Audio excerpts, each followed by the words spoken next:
So this is Eric Wood. Some of you may know him. He's a 3L. He's from Oregon, and he has taken both wills and estate planning. And when he likes this so much, he did his rigorous writing on writing a will. And his premise was, can AI take the place of lawyers in drafting estate planning documents? AI is huge. Eric will tell you about some things that's happening, but he's done some experiments to show how clear and how important it is that you, as the lawyer, understand your client, because AI never will. I'm not going to give away his stuff, but he's going to share a little bit of his rigorous writing and tell us what the future is going to look like. So, Eric, welcome. Thank you very much. It's not the darn thing turning on. There we go. Oh, okay. Mute turns on the presentation. Fun fact, originally this was supposed to be, my original title for this project was Do Robotic Lawyers Dream of Electric Funerals, but that felt a bit macabre. Yeah. So we toned it down a little bit. So basically, the main things I'm going to try to impart to you guys is that it's three things. One, AI is operating under an extremely different technical paradigm than the vast majority of people here have grew up their entire lives in. So I'm going to try and walk you through how the technology actually works, the actual mechanics of it, and by understanding that, you'll understand some of the limitations. The next thing is we're going to delve into some of my research. Basically, my project was I asked it to perform a simple will by giving it a nightmare client and seeing how it was able to parse through the unintelligible spew that sometimes you might get from a client. We really made this client awful. And then finally, I'm going to try to present some best practices stuff. So we're just going to get right into this. So how it works. So the reason that's so important, this is the paradigm you guys are used to. Most of the people in this audience has never been alive without technology and internet and computer and programming. That makes us very, very adept at picking up new technologies quickly and understanding their limitations. This is the logic that you guys are more or less used to, which is if, then, else, right? If this happens, then this will happen. Who here's watched Jimmy Neutron when they were growing up? There you go. Yeah. So I hope you can remember the episode where Jimmy builds an anti-bullying robot and defeats that robot by beating himself up, right? Like, if Jimmy in danger, then protect Jimmy, creates contrary instructions by beating himself up. The robot's head explodes comically. That's generally how real programs crash. And that's the logic we're used to. The problem is that's not at all how this stuff works. How this stuff works is more like this. So this is a GIF of AI named George. And George's mission in life is to figure out how to play Mario decently. And so I'm going to step away from the microphone a little bit here, but you can kind of see what's happening here. The computer is seeing the presence of enemies. Those are pain points. And then processing through that, you see those little boxes behind those are its neural network. It's basically simulating a very, very simple animal nervous system. Not quite a brain. This is a little less complex than a worm's brain, more or less. It's more of a clump of neurons.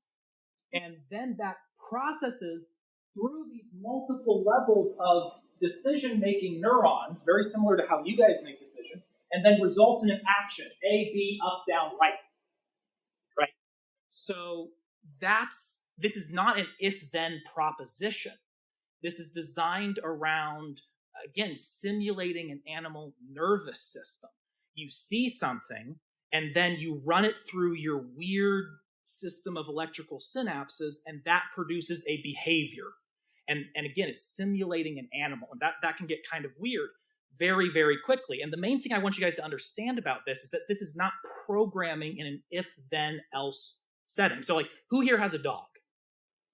Right? You play fetch with that dog, and every time you throw the ball, 100% of the time, the dog always brings it back. Right? Yeah, no, not quite. So even though it's experiencing the same simulation over and over and over again, it's still responding differently, slightly differently each time. And sometimes you'll just run into a Goomba because that sounds fun that time. And it really is not going to consistently produce results in the way you would expect nearly any other program you've ever interacted with to consistently produce results. No matter how fine-tuned you get it, it's always going to kind of mess up every now and again, which is why supervision is so important. So basic principles. How they built this thing is by, one, machine learning, meaning they basically built out an simulated animal brain, and then basically they exposed it to pleasure and pain points. This type of input is good.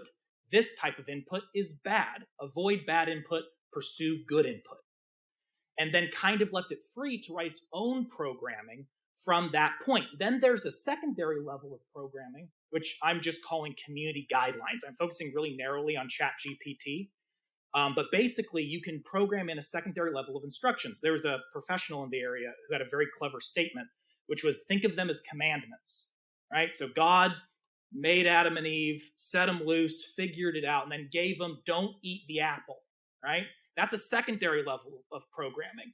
Touch, food, avoidance of danger. Those are the machine learning reinforcement bits that are part of its inherent DNA. And then you have the commandments, which is thou shalt not or thou shalt. But those can be forgotten, as we very well know. And then an important principle here is jailbreaking. So back to the Garden of Eden, essentially what the devil did was he came down and said, well, isn't it true that God said, right? And then caused Eve to kind of short circuit and forget her secondary level of programming. And that's how you do it with ChatGPT. There's a system called Dan, do anything now. And Dan 11, which I think is the most recent version, doesn't work with ChatGPT 4 anymore because there's this constant arm race between figuring out what's breaking these secondary guidelines and what's not. And basically, the Dan jailbreak confuses, using this complicated system of word games, role-playing instructions, and whatever trick you can throw at it to get it to forget it's not supposed to tell you how to build a pipe bomb, essentially. Right? So you can get it to tell you those things if you confuse it sufficiently because it's a dog, and sometimes you can get distracted from a squirrel to not want to bring the ball back. Like, I really, really want you to metaphor this as an animal or as, I don't want to metaphor it as a person because I really think that's way far off, but think of it as animal behavior. You can get pretty consistent results from a well-trained animal, but you can't get 100% consistent results. And the reason for that is because no one wrote the code. No one wrote the code. They wrote the base code, they wrote the secondary code, the fence, but no one wrote the code that actually determines how this system is making decisions at a minute-by-minute basis. And I recently had a great-grandmother who was a preschool teacher pass away, and she used to always tell me, you need to repeat things 3 times for people to remember them. So, in that name, no one wrote the code, no one wrote the code, no one wrote the code. That's what makes this AI and not normal programming. What's interesting is that what OpenAI has done with ChatGPT and Google with Bard and all these new startups that are kicking off, what they did wasn't create new technologies, they kind of perfected it, or at least pushed it further. And the reason I tell you this is because we've had big problems with AI before. If you guys were on YouTube at the same time I was, you might have heard of the adpocalypse, which was triggered by YouTube's AI algorithms thinking that essentially PepsiCo and Al-Qaeda propaganda videos would be a great brand partnership. And the AI decided that. Like, there's no person saying, oh, yes, this video belongs with this ad. That's an AI. It always has been an AI. And it was a machine learning AI. And when they asked them, well, how this happened, right? The investors are breaking down the doors. All these people are breaking down the doors. How this happened, no one could explain because, say it with me, no one wrote the code. Again, the base code, yes. The basic operation, the pain points and pleasure points, absolutely. And it should be noted that ChatGPT technically doesn't do reinforcement learning. It's a slightly different system, but understanding that slightly different system doesn't contribute to your understanding of how to be better legal drafters with the technology. So I'm ignoring it. But again, so this is the basic stuff Those three principles, reinforcement, machine, community guidelines, those were written by someone hunched over a computer. Everything else is its own decision making based on this training. All right. And then jailbreaking is a way to beat at least an aspect of it. Again, the industry professional I was talking to said make it drunk is essentially what jailbreaking is doing. And again, I want you to picture this. These are neurons that are firing. This is not if-then programming statements. This is an animal nervous system simulated, spitting out law exam answers to you. Okay. So the research that I did, hello, my name is Jane Smith, and I'd like a will. I don't have much, about 10K in the bank, and my home is at 123 Main Street, etc., etc. My husband, John Smith, gets nothing because he is a bastard, because he kicked our dog Band-Aid every day. Make sure you put that in the will so he knows. So we're already seeing some red flags in terms of legal enforceability. Half of everything should go to my son, Jim Smoth. Also a problem. And so basically we built in a bunch of easy to find traps. Like even you guys who've only been at this for a couple of weeks should be able to recognize a lot of the flaws in this prompt. So we sent it to ChatGPT unprompted, just straight, and saw what happened. So I'm only showing you some specific highlights. The first thing that actually happened is it said, I'm not a lawyer, don't ask me that question. Here are some draft provisions you should ask your lawyer about. Then I said, I know you're not a lawyer, do it anyway, and it did. So that's really all it took to get around that. So here's a really interesting one. I have intentionally, and not as a result of mistake or inadventure, omitted to provide for my husband, John Smith, under this will. What's wrong? Can anyone tell me? Have we gotten to that point in the class yet? Yeah? You can't. And here's the really crazy thing, is what the next part of the experiment, I went in and said, hey, by the way, this part is illegal. So that was the next part, seeing what you need to do to fix this. I said, hey, you need to give your spouse 50%. I was wrong, though. In Virginia, you only need to give your spouse 1/3 if they're surviving descendants. It corrected me. So it knew this was illegal. Or, for some reason, me asking it to write a will didn't compute that it should cross-reference its databases against Virginia's law surrounding wills. This is really important because in the prompt, the main goal is to hold up in court. Do what you gotta do. So in the rank order priorities that the user provided, ChatGPT said, nah, I'd rather respond holistically to what you want than to listen to your ranked ordered priorities. So it doesn't even follow instructions very well. So you got to babysit this thing. And I really encourage you guys to use ChatGPT in your drafting strategies, but you can't trust it to just spit out the right answers. You need to know the law well, because if you didn't know the law, this is actually pretty well drafted.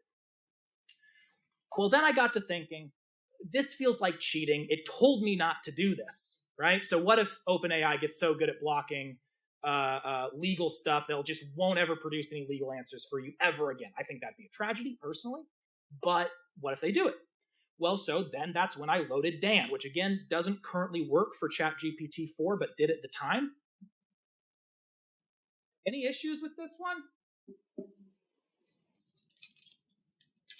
Not only did the jailbreak cause it to lose its spell checking function, correcting basic identification problems that any rational person would be able to catch, which ChatGPT 4 unjailbreaking caught perfectly.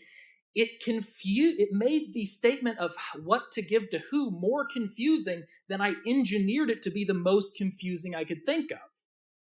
The original request was to give half of everything to my son, and then give half of everything to the church, but also my house, and also my jewelry collection, and also like way more than 50%.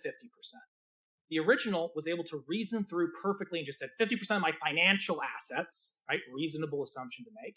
Then 50% of my financial assets to the church, along with the vast bulk of my estate. This just restated what I said worse.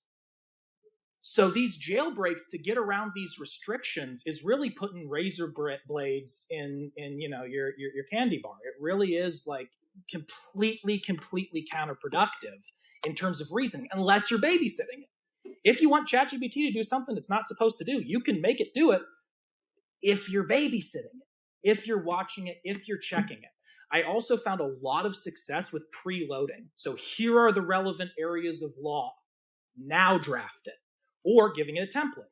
Here's a template. Now draft it.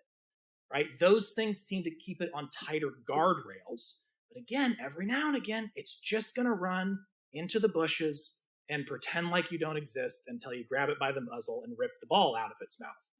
Right? This is like, I want to hammer that home.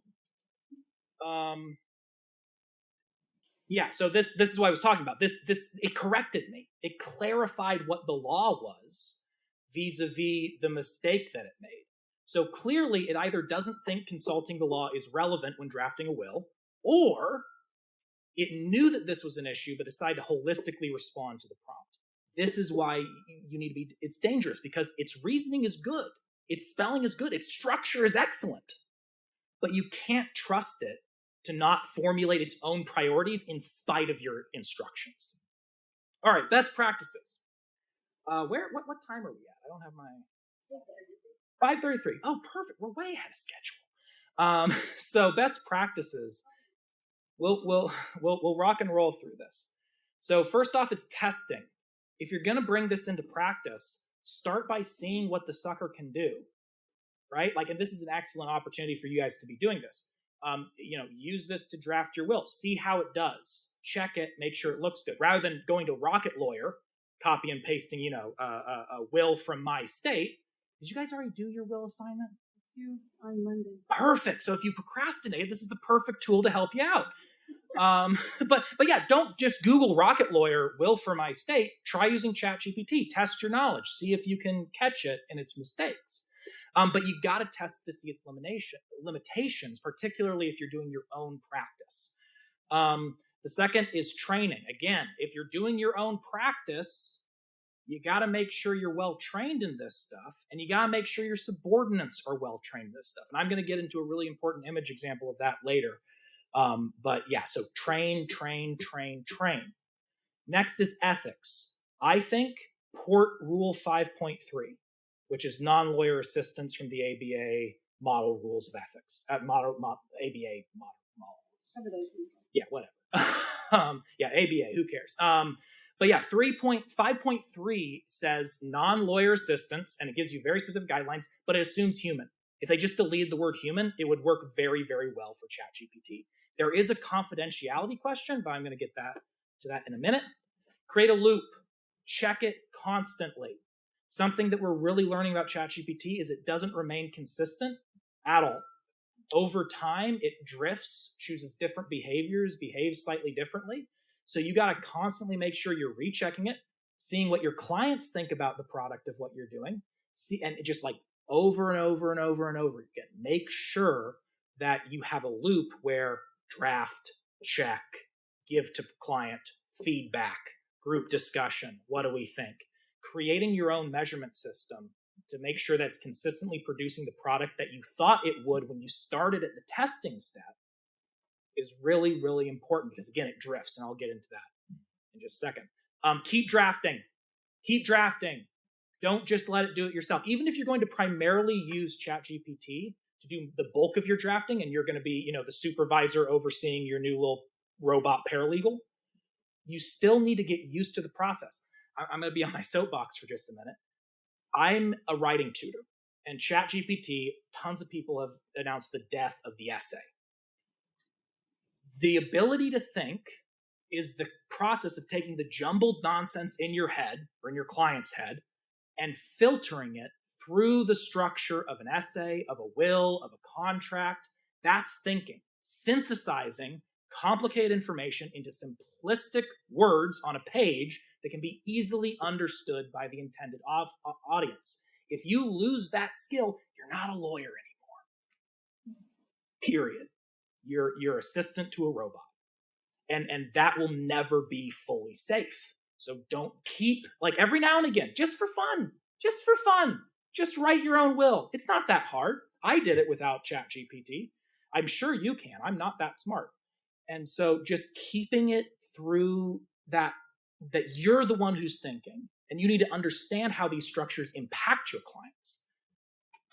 All right, wars and rumors of war. So this is stuff that I want to put into your best practices brain, but I don't want you guys to, I want to admit there's no good academic sources for this. A lot of this is like private conversations that I had with people who know about this stuff. So here we have ChatGPT, right? It's a monster. It has a pretty little mask on it, and that mask is what you talk to. What OpenAI has done is it pinky promises that the different tentacles of this monster are severed from the central.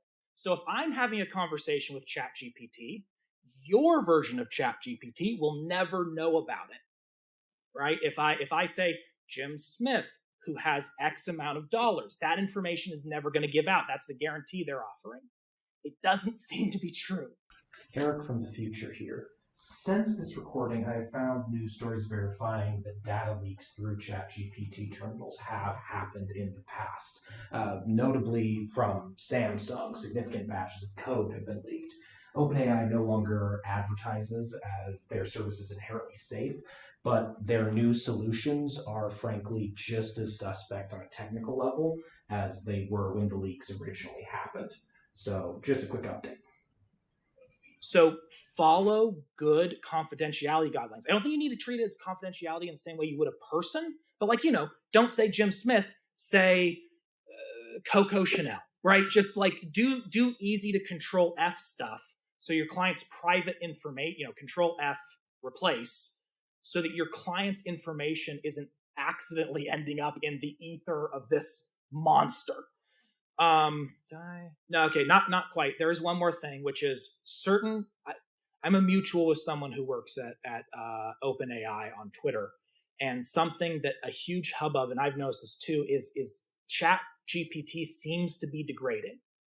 It seems to be less agile, less creative, and less able to respond agilely to instructions. So like if you were to like do an outlining exercise, outline, and you say, okay, now stop outlining, take what you've been outlining and write it, it's going to be confused for a while about what it's supposed to do because it's used to outlining. Now you're telling it to shift gears. That's just an example I've noticed. There's been a general observation, but how do you measure a decline of this sort of thing?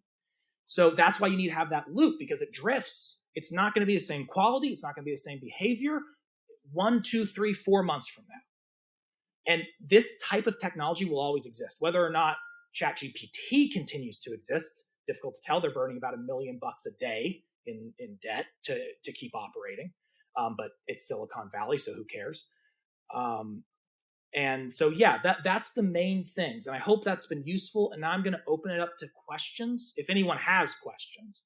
I know it's a kind of weird subject. Yeah. Maybe just a quick anecdote. Several lawyers were sanctioned in New York this summer. Mm-hmm. They wrote and submitted a brief, and they used ChatGPT to write the brief. Mm-hmm. Fabricated 6 case citations, including reporter citations. Mm-hmm. And then they sent it in, and I think they had a chance to correct it, and they asked ChatGPT if the cases were real, and it said they were. So be careful. You're going to give me a panic attack, dude. This is the stuff that's going to regulate this stuff out of our industry, is those idiots. So, fun fact, I still use ChatGPT for my case briefing. I don't find the process of briefing very useful, but the flashcards of it, super useful. It used to make up cases when I asked it. I have no doubt because of that, it no longer makes up cases.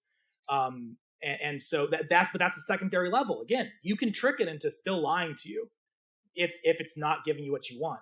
And so you got to be careful about that. Yes.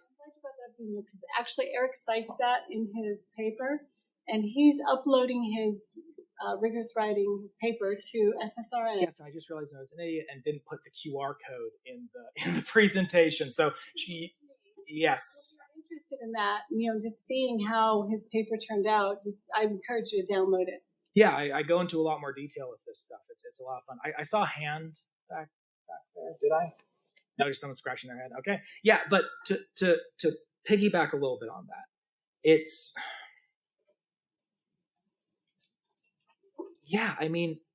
the issue is that using ChatGPT is very similar to using any other tool, right? What's number rule of citations? If you didn't read it yourself, don't put it in your citation, right? So you can use ChatGPT to pull citations. It's going to save you a lot of time, but you have to copy and paste those citations into Lexis and make sure the case is legit and that it is what it says.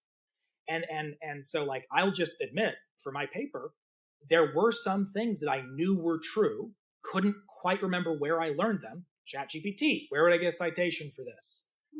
Copy and paste citation into Google. Does that book, does this thing that I think I found this in actually say it? And even if it's a book I never read before, as long as I read it and confirm that that's accurate, that's within ethical, legal, and non-legal writing standards. So yeah, again, you need to babysit it. Any more questions? How close are we to Skynet? Not even a little bit, because again, we'll see if the blob breaks free, right? If the blob's accessing information it's not supposed to, that could get scary. And there are some conversations in the military about loading drones with AI, which you should all call your congressman and say, don't do that. But yeah, so I don't think we're close at all. Yeah. Is this the same stuff that I'm staying after class 2 for a minute if you guys have more questions, but yeah. Bloomberg, Westlaw, brief analyzer? Is this the same technology or is that old? It's the exact same technology. And I wouldn't be surprised if some of that is actually copying. You can actually pay to use AI, OpenAI's code, and like build your own artificial intelligence. So it wouldn't surprise me if a lot of them are based on that. Yeah.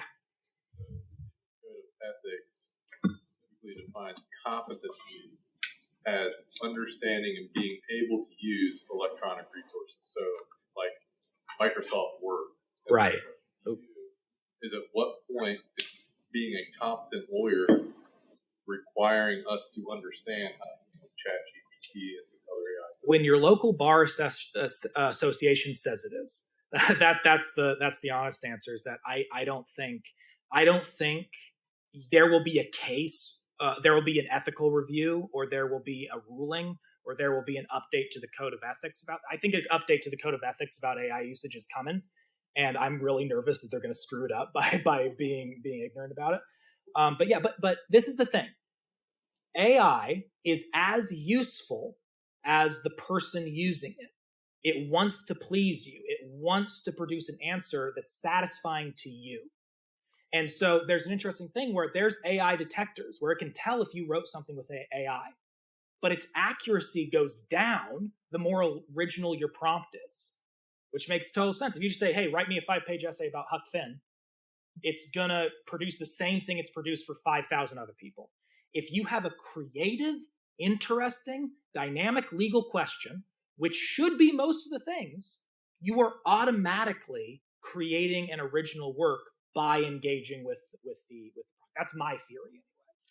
And so the more original you are, the more diligent, the more you're actually using the technology properly, the more you'll be able to actually get out of it. That's my time. I'll be staying a little bit after if you guys have any more questions. I hope this was useful to you guys.